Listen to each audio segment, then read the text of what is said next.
What's up, my wizards? It's DV from SBMTG here to talk about the results of the SCG Open. I couldn't finish that rhyme. But anyway, we're here to talk about the first big tournament of Hour of Devastation Standard. And guys, long story short, I think things are going to be okay. Everything's going to be okay. Standard's looking pretty slick. And that's demonstrated by the fact that there's like 7 different decks in this top 8. That's pretty good. Only one repeater deck in the top 8. And there's a bunch of really cool decks in like the top 64. So I'll link you to all that information in the description if you want to check out like the whole field. You can do that in the description box. But for this video, I'm just going to talk about the top 8, starting with the pretty familiar deck, Jason Morgan's Temur Energy build. So let's take a look here. This is a fairly stock Temur Energy build from what I can tell. Very similar to a lot of the lists that we've seen being run over the last couple of months here. But it doesn't surprise me that this list only innovated a little bit. There are new cards from Hour of Devastation. I'll talk about those in a second. But it doesn't surprise me that not a whole lot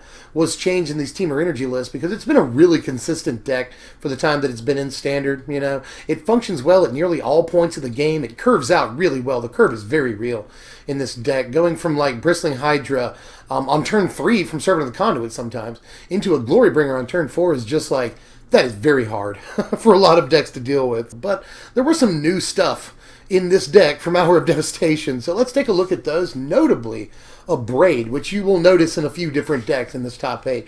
Abrade was a really important card over the weekend, which a lot of people predicted it would be. You know, right now, White-Blue Monument and Torrential Gearhulk decks are two of the most impressive decks in Standard, and this weekend bore that out. Those were easily the two most played decks over the weekend, and Temur, I think, brought up third from what I can tell looking at results.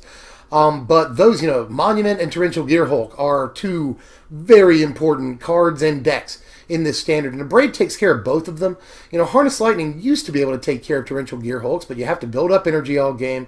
Aether Hub isn't as optimal when you're trying to build up energy for killing a Torrential Gearhulk that you know you're going to have to kill later on in the game. So with Abrade in the deck, this allows you to just like spend energy on Aether Hub like it's going out of style. That makes the mana base even better than it was. It was previously a good mana base, but I feel like some of the pressure is taken off of Aether Hub by the presence of Abrade. And of course, it can not only just like kill small dudes, it's like copies 5 through 8 of Harness Lightning, but it can also take out bothersome artifacts. There's more than I've just named here. Also, this is a big one for me at least, because I love this card and I've made no bones about that. 2 Champion of Wits showed up in this main deck here, and it looks pretty good. In this deck, it just kind of looks like copies 5 and 6 of a Rogue Refiner. You know, it's sort of similar. It's a 3-drop that draws you cards when it enters the battlefield, and it will sometimes trade in combat. It's a lot easier to make Rogue Refiner trade, but you can still trade fairly easily with the Champion of Wits. There's a lot of 1 and 2 toughness creatures running around right now. Really, really good card that I have enjoyed playing in a couple of decks so far, and I'm glad that it did get some attention over the weekend. This is not the last time this video that you'll see Champion of Wits. I do think Temur is still the best, hands-down, mid-range deck in the format that has a lot of angles it can attack from, and it can pull counter spells out of its sideboard, which is a really good thing to be able to do. But there were 7 other decks that placed in the top 8, so I should talk about those. So let's talk about Adam Bowman's Mono Black Zombies list right here. And honestly, this deck did not include any cards from Hour of Devastation, even in the sideboard. The entire 75 is, you know, I was going to say older cards, but at least no Hour of Devastation appeared in this deck whatsoever, which I find a little odd, but, you know, nobody thought that Mono Black Zombies got a bunch of support from this set. In fact, it really didn't get any at all, which you can see right here. I was a little surprised at Diregraph Colossus. A lot of people have been discussing switching that out for Amit Eternal, which has been a better card than I thought it would be. I've played a little bit with Amit Eternal in red-black aggro, and that card has actually been pretty impressive so far for me. So I was a little surprised that Diregraph stayed in the deck, but this looks like a kind of grindy Standard, and Diregraph is always going to be better in grindy situations than Eternal, because Eternal can just die from your opponent playing Magic. If your opponent plays Magic against us with Diregraph Colossus, or at least if we get to play Magic, then Colossus will just get bigger and we'll get more zombies. So really important card Diregraph is, and I don't think that we're ready yet in this deck to use Amit Eternal instead of it.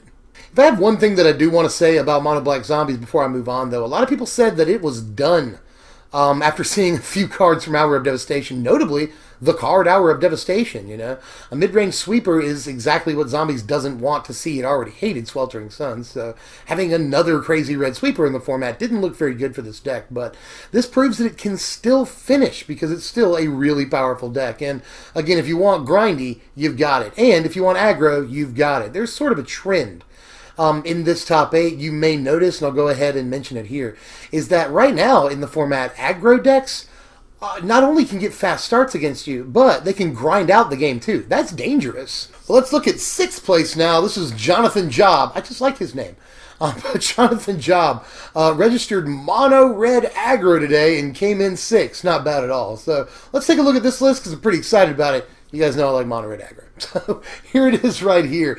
And this does have some mid-range elements to it. You know, we're playing Glorybringer and Reality Smasher in this deck. This is essentially a mono red Eldrazi deck, which was not registered by just Jonathan. This deck had a little bit of a presence at the tournament over the weekend. And it's, you know, looks pretty solid to me. Our 4-drops are like Chandra and Thought-Knot Seer. Seems pretty good. We got Glorybringer and Reality Smasher in the 5-drops slot. So if we can get into the mid-game, we just break the thing wide open. I've been experimenting with a deck very close to this, a red-black aggro deck.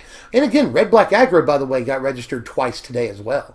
That deck was not non-existent. So I've been messing around with red-black aggro, and it looks fairly similar to this mono red aggro build. It plays the Eldrazi's, it plays Chandra in it plays Glorybringer, all of that stuff, and it fills out the early curve with some new stuff, namely Earthshaker Kinra. First of all, you know, red 2-drop with haste with 2 power is nothing to sneeze at. That's pretty decent, and getting to keep a creature from blocking is something that these aggressive red decks always want to do. And even though a lot of people have said, like, oh, when are you ever going to get to 6 mana? You do. You totally do in this format. This is yet another deck that can grind out a game and get fast starts. You know, you can kill your opponent on turn 5 fairly easily just through, you know, combat damage in this deck. But if you do get a slow start, or your opponent succeeds in stalling your start with a control deck, for instance, there's a lot of that in the format right now, then you can just end up going big with real threats. Hazoret is an amazing top deck. That's why it's just a one-of in this deck. So I am interested to try out this build. It doesn't play as much removal as I've been playing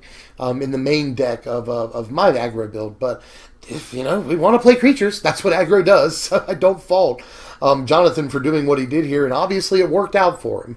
Let's take it to 5th place with Ben Weinberg's Blue-White Monument deck. This is the only deck that repeated in the top 8. There are 2 Blue-White Monument decks, and that doesn't surprise me considering how well represented the deck was over the weekend. Probably either this or Control was tied for deck that was played the most at this Open. So I'm not too surprised that it showed up in the top 8, but I am happy. A lot of people said this deck was DOA because of cards like Abrade, mostly Abrade. But a lot of people thought this deck might be dead on arrival after Hour of Devastation, but it proved everything wrong because it's still a really, really good deck. Let's take a look because I really haven't been able to talk about this deck yet, and I really like to. That said, I'm not going to say too much about Ben's list here. I'm going to save the bulk of what I have to say for the other Blue-White Monument deck. But this deck is obviously very good. A lot of people were on it before the tournament. It's been a really important deck for the last couple of weeks of Standard. Ever since they banned Aetherworks Marvel, Oketra's Monument has filled that vacuum for good reason. You know, all video here. I've talked about aggro decks in this format that either get fast starts or can go very long. And this deck goes wide pretty quick, you know. If it gets a Monument on turn 3, it can often get sometimes 4 or more creatures very easily on turn 4. You know, sometimes it can get like 6 creatures pretty easily on turn 4. Really, really hard to beat that. And if the deck gets swept, it can recover very easily. You know, Hour of Devastation, Sweltering Suns, we don't care. We have a Monument in play. Play 1 or 2 creatures, and you're right back on board with like 4 guys. And if Bygone Bishop has been able to give you a few clues, which it often will, then you can get right back on board that way too. Just, you know, get a couple of clues in the grave, you know, sack a couple of clues, draw a couple of cards, play a creature at a discount, get a token, boom, you're right back on board, and you got card advantage. Just, I really can't stress how nasty this deck is. And again, I'll have more to say about it a little bit later on in the video, but this deck is the truth, you guys. Adding blue was definitely the right way to go. This is a fairly recent addition to this deck. People have been brewing it for a while. It started off life as a mono-white deck. But ever since people added the blue for Spell Queller and Metallic Rebuke, the deck has really, really taken off. Because there's really, even if they have Abrade, if it's past turn, 2 or 3, there's really, or turn 3 at least, you can just counter it. You can try to kill my monument if you want to. You can try to sweep my guys if you want to. But I've got counters for that. That has been very, very important for this deck. In 4th place was an old standby. We got to see Black-Green Energy in 4th place. And it's labeled Black-Green Energy, but it is actually like a straight-up Black-Green Constrictor deck that plays like all the old stuff, man. The band is back together, apparently. So let's take a look at the deck. See, there's all the old guys right there. 4 whole copies of Winding Constrictor. There's your Tireless Trackers, your Servants. There's your Walking Ballistas, all 4 of those. Glint Sleeve Siphoner. Sometimes you'll see Long Tusk Cub instead. But Glint Sleeve Siphoner more often nowadays. So, pretty standard deck right here. But there were a couple of interesting additions, including the most surprising card of the entire top 8. The 2 copies of Dream Stealer. I am still not completely convinced at the power level of this card. I didn't see it get played at all over the weekend. At the same time, it's just a 2-of in this deck, which there are plenty of good cards that are just 2-ofs, don't get me wrong, but I'm not really sure that this card isn't too narrow. There's an awful lot of control in this format, and the card performs fairly admirably against control. If it comes down, it forces them to answer it twice, and the second time, they absolutely have to answer it, or they are done. So Dream Stealer is a pretty powerful looking card, and I shouldn't be too surprised to see it here, really, but I was taken aback slightly. So a lot of people are going to feel a little vindicated for the fact that Dream Stealer's here. Now, Dream Stealer is the only new card the deck plays, but I do want to point out the 2 of Obnixilis Reignited in this deck. You don't see that every day, but in a format where we're trying to beat mid-range strategies, or at least that's what it looked like coming into the tournament. Again, Obnixilis is not a card that I'm absolutely sure performed well. I know that it can kill a Glorybringer cleanly. That's nice. I've always really liked Obnixilis. I think he's a fantastic Planeswalker. I'm not sure why more people haven't played with him during his time in Standard, because I think that he is actually a very, very powerful card, and I'm really glad to see him here, if I'm a little surprised. But we're in the top 3 here, and you might be a little surprised to see what came in 3rd place here, but I'm not. I played with a similar sort of deck here the last couple of weeks, and I was really impressed with it, so I'm not surprised to see a deck that just looks strictly better in terms of power level, placed so highly here. And that is 4-color Emerge by Zan Syed. So this is a sort of Emerge, sort of Delirium deck, kind of, that plays Elder Deep Fiend and emerges it into play with the best new Emerge thing in the format, Champion of Wits. Yet another deck that this shows up, and in this one it's a 4-of because it's just the best thing to emerge off of in the entire format, man. You play it on turn 3 the same way you would like a Pilgrim's Eye. People have been playing like 1 to 3 of Pilgrim's Eye in Emerge decks. This is just a strict upgrade in most ways on something like Pilgrim's Eye. So, and it will help you put cards in your graveyard. Note that we're playing like Haunted Dead and Prized Amalgam in this deck. We're playing a Delirium theme, so you want stuff in the graveyard for that. Just Champion of Wits fills literally every role in this deck, and it's just the card for Emerge. It's obviously meant for Emerge builds, so I'm not surprised to see it here, but I am a little surprised to see Emerge place as well as it did. Apparently Champion of Wits is the piece that it's been waiting on for its entire tenure in Standard, and it kind of sucks that it gets it with only like 3 months left. But this deck does look really powerful. This deck does not look capable of extremely crazy starts, You can always do really good stuff with Grimflayer, obviously, but this is a straight-up mid-range deck for the most part. That just gets a lot of value over the course of a game.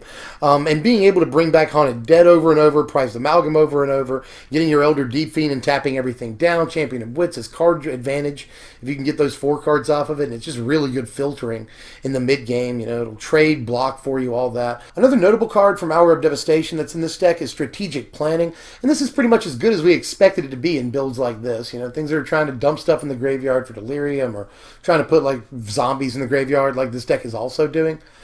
We figured this card would be powerful, and it definitely showed its power level over the weekend. Just something that filters the top 3 cards for only 2 mana, gets you the best card out of those, and dumps Prized Amalgams or Haunted Deads or Delirium Enablers into your graveyard. Just all of that is super, super good at the low price of 2 mana, so I'm not surprised to see the card here. Second place should look pretty familiar to you if you've been watching this whole video up to now, but second place was Jonathan Rosam's version of White Blue Monument. Well, this is an incredibly similar list, but there's 3 copies of Dusk to Dawn in this one. Dusk to Dawn is just such an amazing card for this deck. It gets back your Bygone Bishops, and your Cloud Blazers, and your Militia Captains, and your Spell Quellers, and your Selfless Spirits. Like, Dusk is just such a dirty, stupid card in this deck. The Dusk half of it can just, like, kill everything on the board that's not your guys. Like, it's be a one-sided wrath some of the time.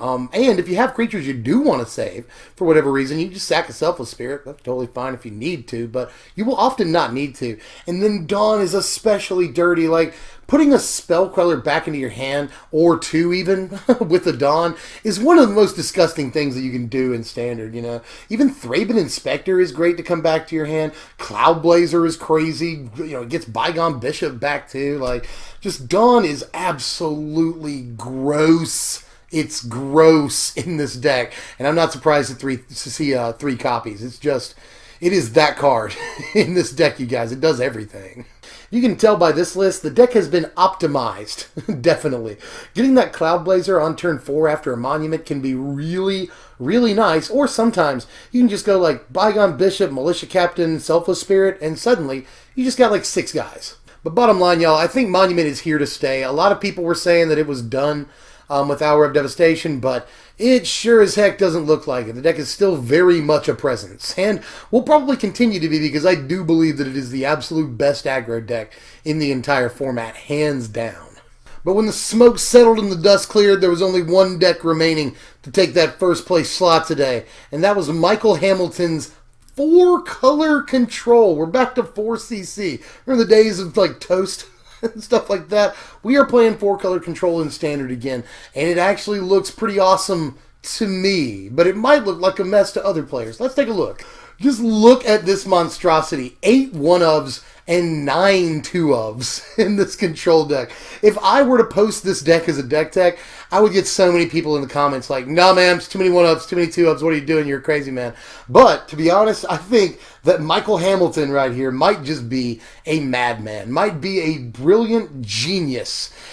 As far as he might be a Magic playing prodigy, because like this looks like an evolution in the way that like control decks are built. Control decks usually make, you know, they usually have 1 or 2 copies of a lot of cards, but man, just look at this freaking thing right here, you guys. I love the construction of this deck. I love that there's only like 3 win conditions in the entire thing. You know, Nick Bolus, Torrential Gearhulk, Lynn Vala, and that's more or less it, aside from Wandering Fumarole, you know. This is just the wackiest deck of the whole day. If you look at the top 64, which again I implore you to do, it's in the description. If you look at the top 64, I think it's fairly safe to say that this is the weirdest deck in the whole top 64, and it placed first. And it's got something for everybody, you know. It's got Abrade to deal with other Torrential Gearhulks and Monuments and Heart of Kirans and all kinds of stuff. It's got Cast Out in there to deal with Planeswalkers and enchantments and other artifacts if it needs to. It's got Blessed Alliance to deal with like Bristling Hydra if it wants to. It's got like a bunch of stuff here, you guys. It's got One Pull from Tomorrow, a card that a lot of people have been taking out of control decks over the last few weeks. A lot of people have been saying that if you don't play 4 Supreme Will, you're just wrong. Well, Michael decided 3 Supreme Will was right, and I'm with him on that, honestly. If you watch the Grixis deck, you know that I'm with him on that. It doesn't play Hour of Devastation or Sweltering Suns. It's not that confident in its ability to produce red mana, so it plays Fumigate and Radiant Flames instead. Cards from Battle for Zendikar that we've kind of left by the wayside a while back and have been making fun of ever since Hour of Devastation came out. Everyone's like, Fumigate's dumb. Well, it definitely was in the #1 deck of the first tournament of the season, so you can't knock it too much.